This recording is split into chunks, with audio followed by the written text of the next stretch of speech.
Still on the entertainment news, we have R. Kelly, who has been found guilty in sex trafficking trial. Embattled American singer R. Kelly has been found guilty by a federal jury following a high-profile sex trafficking case after being trailed by numerous allegations of sexual assault and misconduct involving young women and children for decades. R. Kelly was convicted on 9 charges, where he was found guilty on 1 count of racketeering and 8 counts of violating the Mann Act, an interstate anti-sexual trafficking law, which he was accused of sexual exploitation of a child, bribery and kidnapping, among other disturbing crimes. The conviction was also based on the accusation that the singer ran a criminal enterprise comprised of managers and assistants beneath him, who helped him meet young women and girls for his sexual desires. If you would recall, R. Kelly was first indicted in July 2019, and he pleaded not guilty to the charges last year.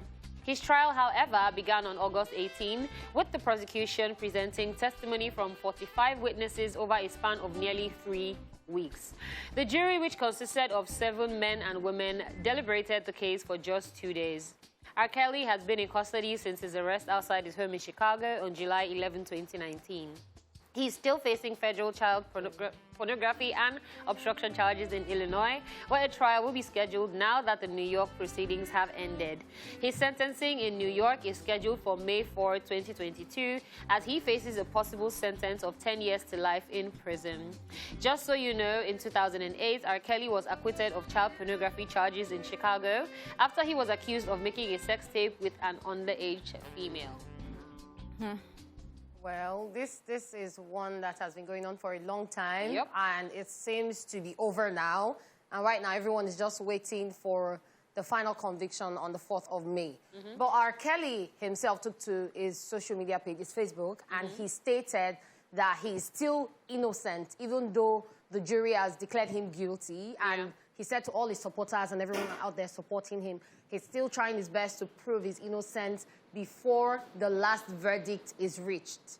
Because according to him, he's still innocent. So this is just one that 2 people have been proven and the jury had to say he was guilty. But he's still saying, no, it's not true. So I don't know. It's just confusing.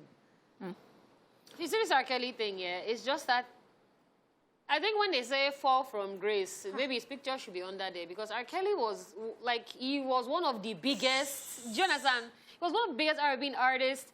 Everybody wanted to work with him. He had so many collaborations. He was doing so well. And then to have something like this now be the thing that now brings him down is actually sad. And then all this one that we're even hearing that, you know, there's this case here, there's this case here, this one, like, this is something that I feel like he really didn't need. Like, he should have just carried on with his career, focused on that, retired on his high, and then just come back and relax. So him going to prison is actually just a very unfortunately, we are here. This is where we are at the moment. He has done the, well, don't let me just conclude yet. So we're going to wait for the verdict. Yes. And, well, I think the remaining thing is, I don't know how he's going to make his life right. And I don't know if people can learn from this. I do hope that nobody will fall into this. We will not have another story of sitting down here and talking about someone and saying that didn't the person learn from R. Kelly or Bill Cosby's, you know, issues. All right. Wow. Interesting stuff.